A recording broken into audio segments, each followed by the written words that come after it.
सोचिए, एक ऐसा सिद्धांत जो कहता है कि दुनिया में सबसे जरूरी चीज है खुशी। हाँ, खुशी। लेकिन क्या हर तरह की खुशी बराबर होती है?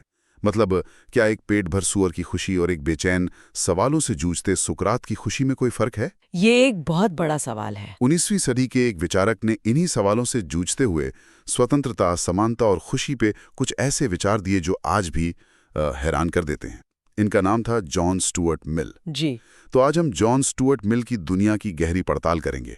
हमारे पास मिल की जीवनी, उनकी किताब उपयोगितावाद और महिलाओं की अधीनता पर आधारित कुछ स्रोत हैं। और हमारा मकसद सिर्फ उनके विचारों को समझना नहीं है, बिल्कुल। बल्कि उस इंसान को जानना है जिसे एक जीनियस बनाने के लिए पाला गया, जो जवानी में एक गहरे मानसिक संकट से गुजरा और जिसने अपने अनुभवों से दुनिया को देखने का नजरिया ही बदल दिया। तो चलिए शुरू करते हैं। मिल का बचपन वो किसी आम बच्चे जैसा तो बिल्कुल नहीं था। स्रोतों के मुताबिक ये एक तरह का बौद्धिक प्रयोग था। हाँ, प्रयोग ही था।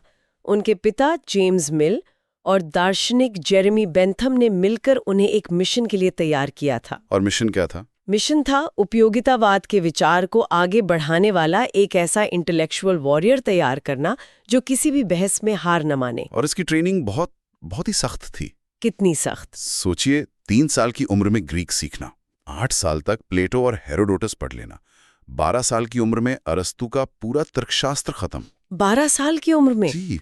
उनकी कोई छुट्टियां नहीं होती थी, कोई दोस्त नहीं थे। उन्हें दूसरे बच्चों से दूर रखा गया ताकि उनका दिमाग गलत विचारों से भटक ना जाए। ये तो किसी बच्चे की परवरिश नहीं है, तो जैसे किसी सुपर कंप्यूटर को प्रोग्राम किया जा रहा हो। बिल्कुल सही कहा आपने। लक्ष्य सिर्फ ज्ञानी इंसान बनाना नहीं था, लक्ष्य था एक ऐसी तर्क करने वाली मशीन बनाना जो भावनाओं से बड़े हो। भावनाओं से परे? हाँ, जेम्स मिल का मानना था कि भावनाएं इंसान को कमजोर बनाती हैं, वो गलत फैसले करवाती हैं। इसलिए उन्होंने जॉन के इमोशनल डेवलपमेंट को पूरी तरह नजरअंदाज कर दिया। लेकिन एक मशीन जो सिर्फ तर्क पर चलती है, जब उसे असली दुनिया की भावनात्मक उथल-पुथल का सामना करना पड़ता है, तो उसका क्रैश होना तो तय है। और मिल के साथ बिल्कुल यही हुआ। 20 साल की उम्र में जब वो अपनी बौद्धिक क्षमता के शिखर पर थे, मिल एक गहरे मानसिक अवसाद में चले गए। 20 साल की उम्र में? हाँ, उन्होंने बाद में लिखा कि उन पर एक उदासी का बादल छा गया था। और एक दिन उन्होंने खुद से एक सवाल पूछा जिसने उनकी जिंदगी बदल दी। क्या सवाल था वो? उन्होंने पूछा, अगर मैं दुनिया के सारे लक्ष्य हासिल कर लूं, सारे सुधार कर दूं और एक आदर्श समाज बना भी दूं, तो क्या इससे मुझे खुशी मिलेगी? और जवाब? उनके अंदर से एक बहुत ही साफ और सपाट आवाज आई, नहीं। नहीं। बस। और उस एक नहीं के साथ उनकी जिंदगी का पूरा मकसद वो ढह गया। उन्हें लगा कि वो एक ऐसी मशीन है जिसमें कोई भावना नहीं है। जिस खुशी के सिद्धांत के लिए उन्हें तैयार किया गया था, वो खुद उस खुशी को महसूस करने की क्षमता खो चुके थे। जी, तो कमाल की बात है। दुनिया का सबसे बड़ा तर्कवादी, जिसे हर सवाल का जवाब तर्क से ढूंढने के लिए पाला गया, हाँ, उसे अवसाद से किसी दर्शन की किताब ने नहीं बल्कि एक कविता ने निकाला। जी, यही सबसे दिलचस्प मोड़ है। महीनों के अवसाद के बाद वो कवि विलियम वर्ड्सवर्थ की कविताएं पढ़ रहे थे और उन कविताओं में प्रकृति का वर्णन, मानवीय भावनाओं का जिक्र, उसने उनके अंदर कुछ ऐसा जगाया जो सालों से सोया हुआ था। तो उन्हें एहसास हुआ कि खुशी सिर्फ लॉजिक में नहीं है। बिल्कुल, उन्हें पहली बार एहसास हुआ कि खुशी सुंदरता में है, भावनाओं में है, दूसरों के सुख दुख को महसूस करने में है। तो ये सिर्फ एक व्यक्ति का संकट नहीं था, इसने उनके पूरे दर्शन की नींव हिला दी। बिल्कुल, ये उनकी जिंदगी का सबसे बड़ा टर्निंग पॉइंट था। इसने उन्हें अपने पिता और बेंथम के उपयोगितावाद पर सवाल उठाने के लिए मजबूर कर दिया और यहीं से उन्होंने उपयोगितावाद को एक नया रूप दिया, जिसे हम उपयोगितावाद 2.0 कह सकते हैं। हाँ, कह सकते हैं। तो ठीक है, इस 2.0 को समझने के लिए पहले वो पुराना वर्जन समझना होगा। यस। ये बेंथम का मूल उपयोगितावाद था क्या? बेंथम का सिद्धांत बहुत सीधा और सरल था। वो कहते थे, कोई भी काम सही है अगर वो ज्यादा से ज्यादा लोगों के लिए ज्यादा से ज्यादा खुशी पैदा करे। सुनने में तो अच्छा लगता है। हाँ, और यहाँ खुशी का मतलब था सुख, मतलब प्लेजर, और दुख का अभाव। हर सुख बराबर है, चाहे वो कविता पढ़ने से मिले या पेट भर खाने से, बस उसकी मात्रा यानी क्वांटिटी देखी जानी चाहिए। एक मिनट, ये ज्यादा से ज्यादा लोगों की खुशी वाला आइडिया, ये खतरनाक भी तो हो सकता है। कैसे? अगर 10 लोगों को खुशी देने के लिए एक इंसान को तकलीफ देना सही मान लिया जाए, तब तो ये जुल्म का रास्ता खोल देता है। आपने बिल्कुल सही नस पकड़ी है। यही बेंथम के सिद्धांत की सबसे बड़ी आलोचना थी। आलोचकों ने इसका मजाक उड़ाते हुए इसे सिर्फ सुअरों के लायक दर्शन कहा था। अच्छा। उनका तर्क था कि अगर सिर्फ सुख की मात्रा ही मायने रखती है तो एक इंसान के सुख और एक जानवर के सुख में कोई नैतिक फर्क ही नहीं है। और यहीं पर मिल अपने नए भावनात्मक अनुभवों के साथ मैदान में उतरते हैं। एकदम। मिल ने कहा कि असली फर्क सुख की मात्रा का नहीं बल्कि उसकी गुणवत्ता, उसकी क्वालिटी का है। उन्होंने उच्च यानी हायर और निम्न यानी लोअर सुखों के बीच एक साफ लकीर खींची। ये उच्च और निम्न सुख क्या थे? निम्न सुख वो शारीरिक सुख हैं जो इंसान और जानवर दोनों महसूस कर सकते हैं, जैसे खाना, सोना। लेकिन उच्च सुख सिर्फ इंसानों के लिए हैं। ये बौद्धिक, भावनात्मक, नैतिक सुख है। जैसे दोस्ती, कला, ज्ञान हासिल करना। बिल्कुल। या किसी की मदद करके मिलने वाली संतुष्टि। और इसी संदर्भ में उनका वो मशहूर कथन आता है, एक असंतुष्ट इंसान होना एक संतुष्ट सुअर होने से बेहतर है। एक असंतुष्ट सुकरात होना एक संतुष्ट मूर्ख होने से बेहतर है। सही। उनका तर्क था कि कोई भी इंसान जिसने इन दोनों तरह के सुखों का अनुभव किया हो वो हमेशा उच्च सुख को ही चुनेगा, भले ही उसमें थोड़ी बेचैनी क्यों न शामिल हो। ये विचार सीधे उनके अपने मानसिक संकट के अनुभव से जुड़ा था। पर ये थोड़ा एलिटिस्ट नहीं लगता? कौन तय करेगा कि सुकरात होना सुअर होने से बेहतर है? खुद सुकरात? ये एक बहुत जायज सवाल है।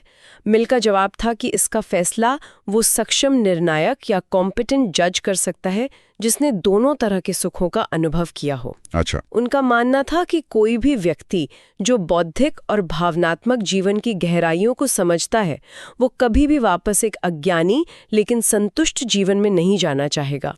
ये मानवीय गरिमा का सवाल था। और इंसान की इन उच्च क्षमताओं को विकसित करने के लिए एक चीज सबसे जरूरी है, आजादी। शायद यहीं से उनके अगले बड़े विचार की शुरुआत होती है। आपने बिल्कुल सही जोड़ा। खुशी की क्वालिटी का विचार सीधे तौर पर व्यक्तिगत स्वतंत्रता के विचार से जुड़ा हुआ है। आप किसी को जबरदस्ती सुकरात नहीं बना सकते, है ना? नहीं बना सकते। एक इंसान को अपनी क्षमताओं को विकसित करने के लिए सोचने, बोलने और जीने की आजादी चाहिए। और यहीं से उनकी महान कृति ऑन लिबर्टी का जन्म होता है। और यहाँ मिल एक लक्ष्मण रेखा खींचते हैं जो आज भी हर बहस की बुनियाद है।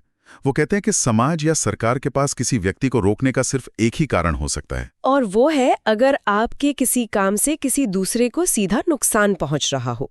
इसे हानि का सिद्धांत या हार्म प्रिंसिपल कहते हैं। हाँ, मतलब आपकी अपनी भलाई के लिए भी सरकार आप पर कुछ थोप नहीं सकती। नहीं, आपका शरीर, आपका दिमाग, इस पर आपका पूरा अधिकार है। ये 19वीं सदी के हिसाब से एक बहुत ही रैडिकल विचार था। तो अगर कोई ऐसा काम करना चाहता है जो समाज की नजर में बेवकूफ़ी है लेकिन उससे किसी और को नुकसान नहीं हो रहा, तो मिल के हिसाब से उसे पूरी आजादी मिलनी चाहिए। हाँ, मिल को सरकार के जुल्म से ज्यादा एक और चीज का डर था। किसका? बहुमत का अत्याचार, टिरेनी ऑफ द मेजॉरिटी। लोग क्या कहेंगे वाला डर। बिल्कुल।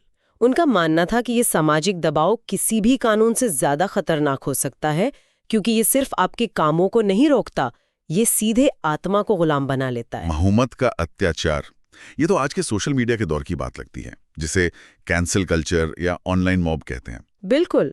मिल का ये डर आज पहले से कहीं ज्यादा प्रासंगिक है, इसीलिए उन्होंने फ्रीडम ऑफ एक्सप्रेशन का इतने जोर शोर से बचाव किया। उनका तर्क क्या था?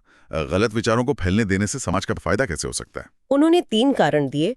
पहला, हो सकता है जिस विचार को हम गलत समझ रहे हैं वो सच हो, जैसे कि धरती सूरज का चक्कर लगाती है। सही। दूसरा, हो सकता है कि उसमें सच्चाई का कोई अंश हो। और तीसरा, अगर वो विचार पूरी तरह गलत भी है तो भी उसे जाहिर होने देना जरूरी है, क्योंकि जब हम गलत विचारों से बहस करते हैं तभी हमारे अपने सही विचार मजबूत होते।